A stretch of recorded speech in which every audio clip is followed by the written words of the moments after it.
I kidnapped something's sister. And no, before you conjure up your own story about what that means, know that I'm not a good guy.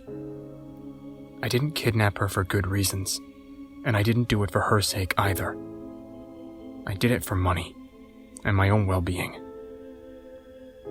Now, before I get all the hate for what I'm about to say, just know this.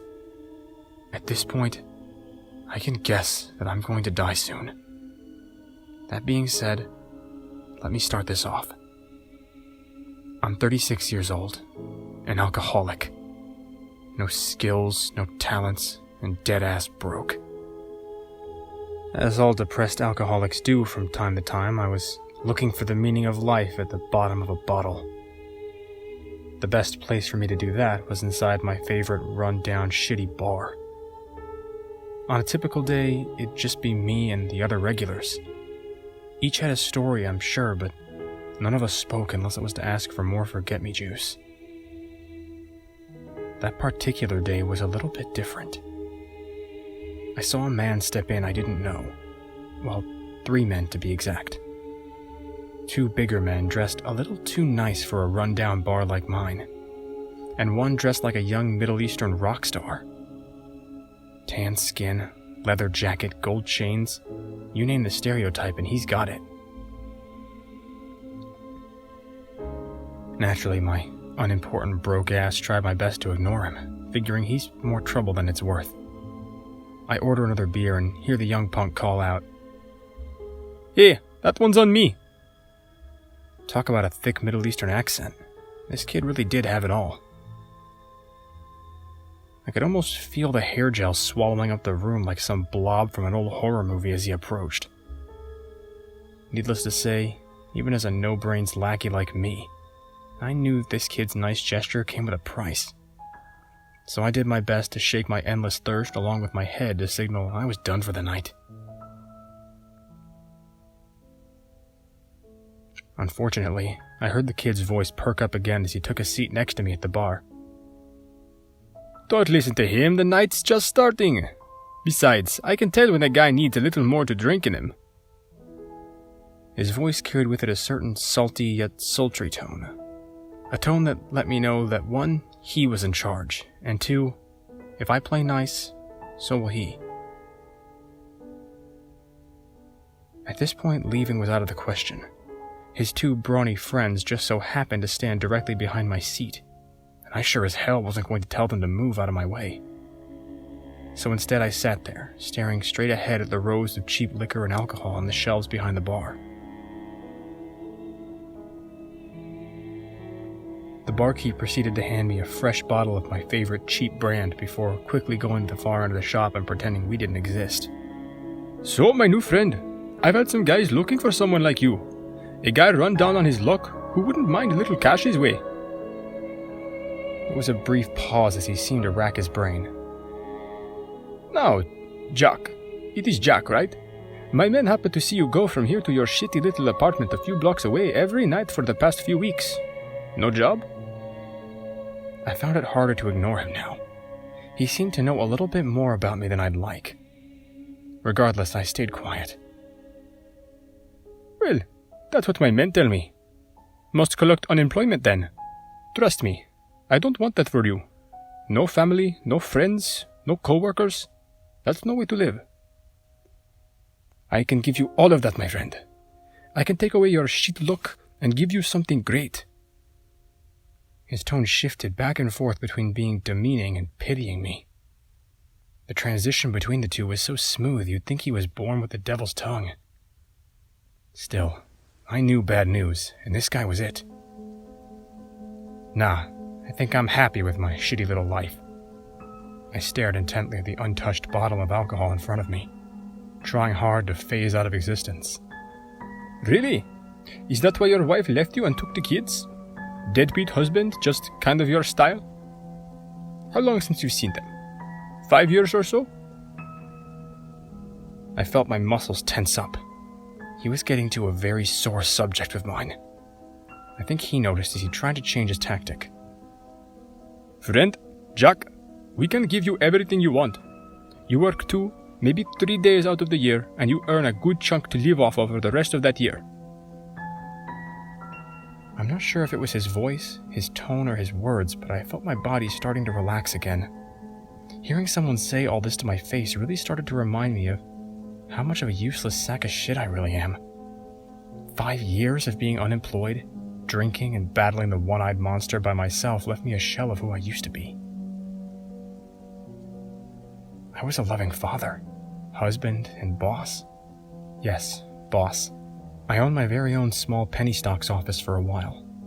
Well, that is, until one of my workers ended up doing some fraudulent things and got me and my company sued and closed down.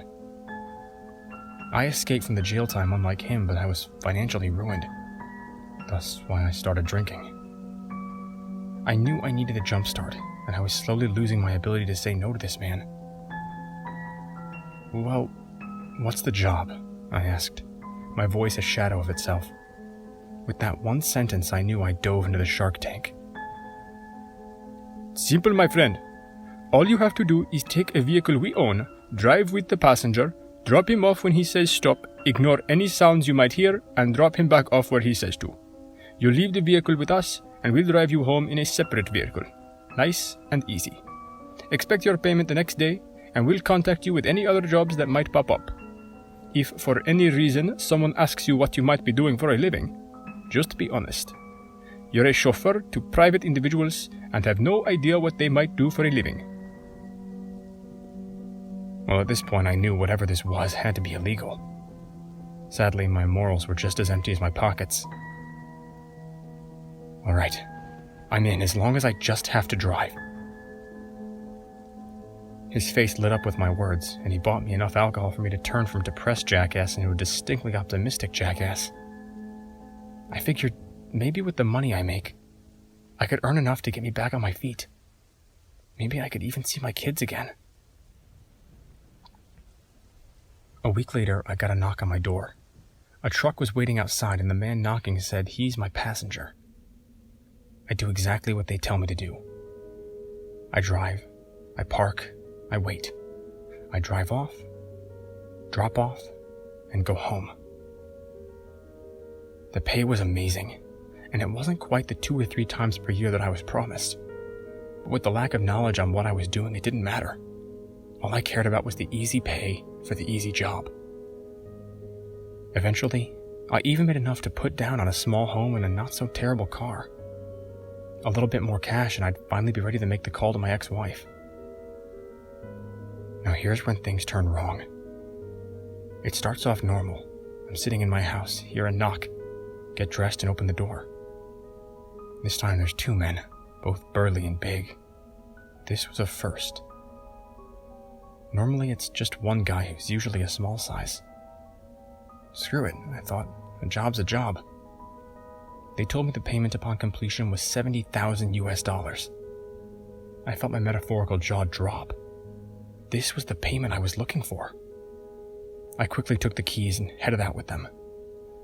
When we hit the parking lot, I saw another red flag. Normally the vehicle was a rundown sedan or an inconspicuous SUV, but today it was a beat-up old white van, the type utility companies sometimes drive around in. No windows on the outside except for the front. I felt my stomach drop. Something was telling me to decline this job, but another part of me reminded me of the $70,000 that could be in my hands the next day. Fuck it. I doubt they would let me say no anyway. I walked up to the van, while one of the 2 men walked up to the passenger door, and the other climbed in the back. I kept telling myself to stop thinking about things. Just go with the flow in my own little world like I usually do. I swallowed my worries along with my morals and took off. The men had me drive them to an old industrial park. It was past working hours, so no one was really around. For a while, it seemed like we didn't have a destination. We drove around a few blocks while my passenger was looking out the window for something. Eventually, my headlights swung around to reveal a young girl, maybe around 7 or 8 years old, playing around by herself. She was giggling and yelling at what I figured was her imaginary friend. The poor girl looked thin and dirty, like she'd been spending the last few nights on the street. I felt my foot subconsciously press on the gas when I saw her. I was praying we'd just drive by this little girl and end up stopping at some drug dealer who needed to be roughed up. No such luck. Pull up just past the girl. I'll tell you when to drive off. My passenger stared intently at that girl, and I instantly knew what was happening. Fuck, I thought. Fuck. This is the type of job I was always worried about. This is the type of job that made me hesitant to work like this in the first place. Regardless, I did what he told me to. I knew he was strapped with a pistol, and if I said no, I'd be dead and they'd take the girl anyway. Or at least that's how I justified it.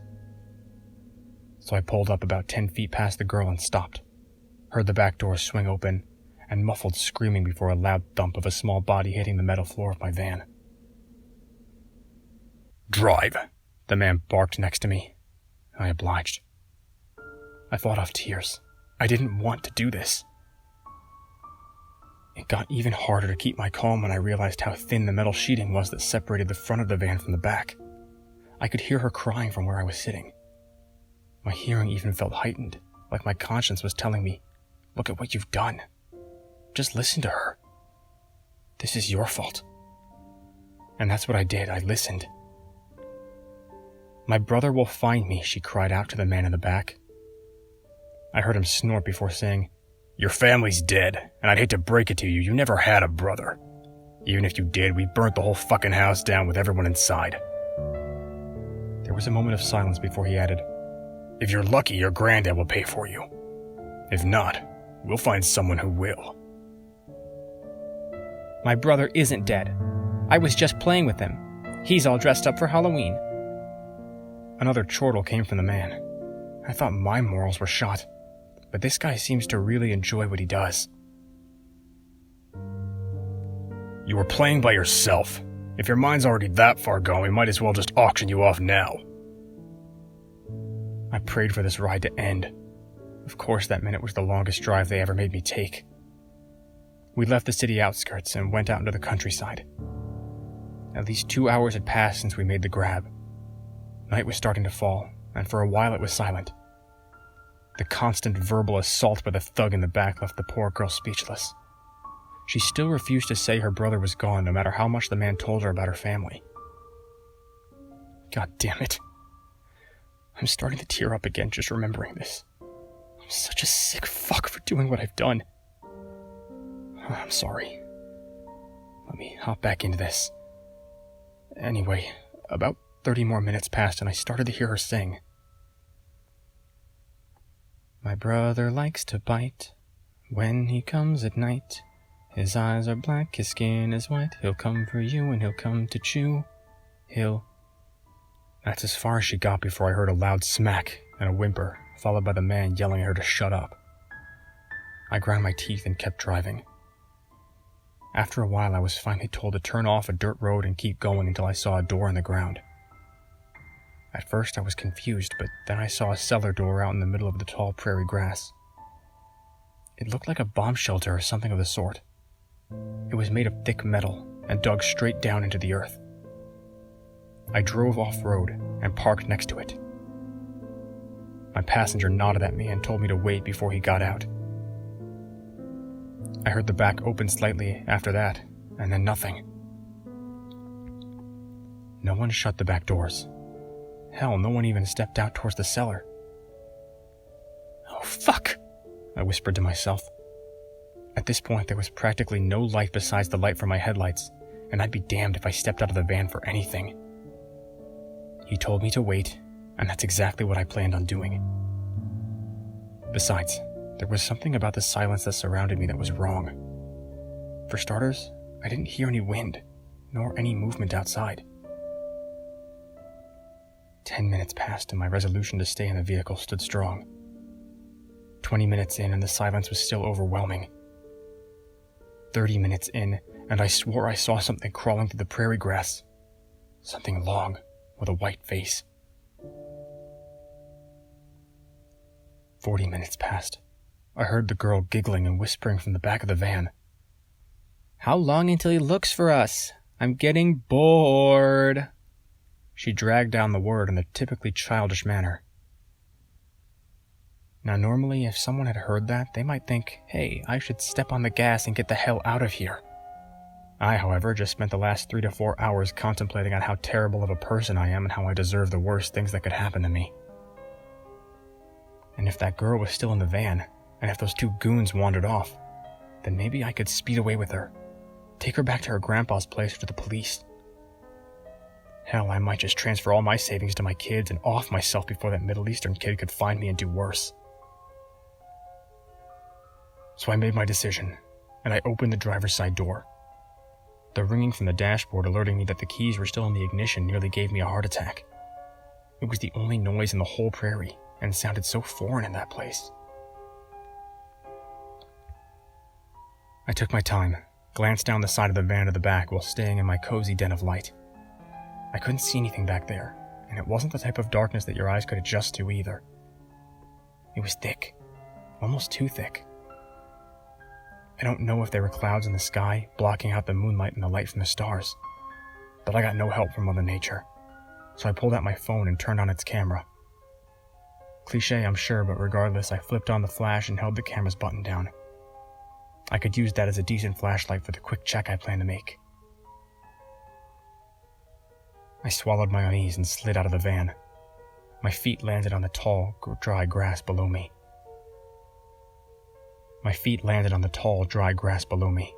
It was nearly up to my shin. I arched myself downwards as I slowly crept forward.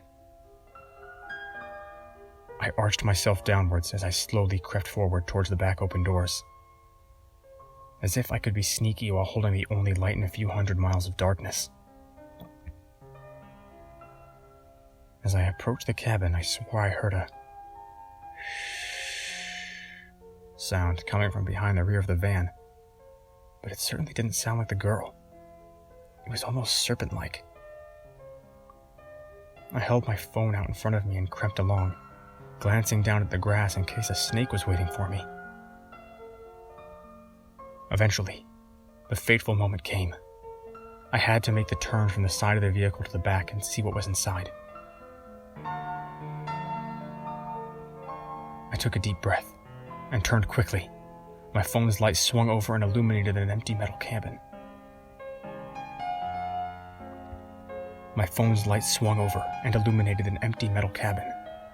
Instantly, I felt the hairs on my back stand up. My instincts were telling me I was being watched by something, some sort of predator. I turned towards where I felt the eyes on me and saw a face peering over the side of the car doors. I must have let my fingers slide off the camera's button when I jerked backwards, because I heard the shutter sound before everything went pitch black on me. I propelled myself forward into a sprint towards the front of the vehicle. I could see the illumination of the interior of the van, and that was my guide. I heard my feet quickly pattering on the grass along with something else's. They sounded as if they were fast walking right behind me instead of running. It's hard to explain. It sounded like the strange shuffle. It sounded like a strange shuffle, as if it moved like a broken man. It must have only been a few seconds to get from the back of the van to the driver's seat, but it felt like so much longer. As soon as I slammed that door shut, I shifted into drive and skidded off down the dirt road I came from.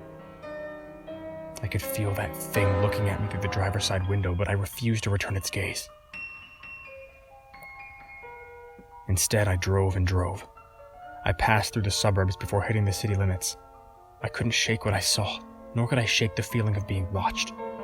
I drove into the busiest, most lit-up section of the city that was full of clubbers and professional night workers. Strangely enough, when I saw the red and blue lights come on behind me, I felt relieved. I had no idea what I did wrong to get stopped, but I didn't care.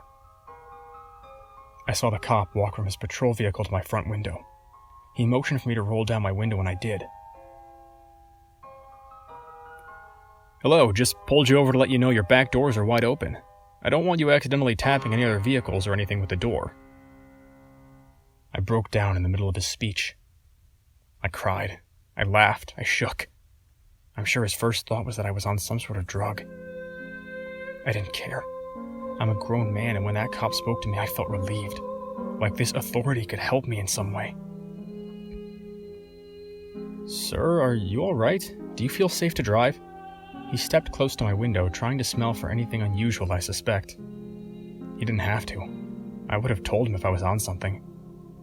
Officer, I kidnapped a girl. I don't know who she was, I don't know where I left her, but she's gone now.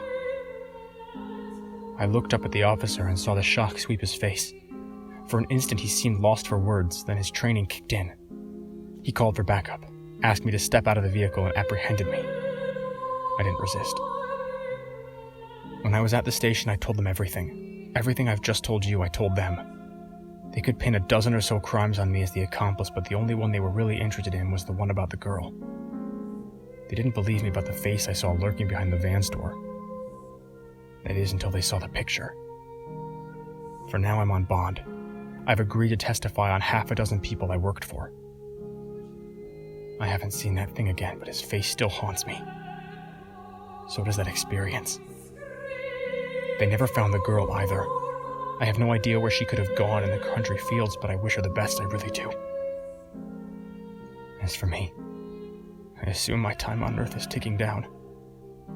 I'm testifying against some big-time criminals, and I expect to be offed either before or after the hearings. The cops offered to put me into witness protection. I might take the offer, but I'm still a criminal. Either way, I feel like my time's coming up.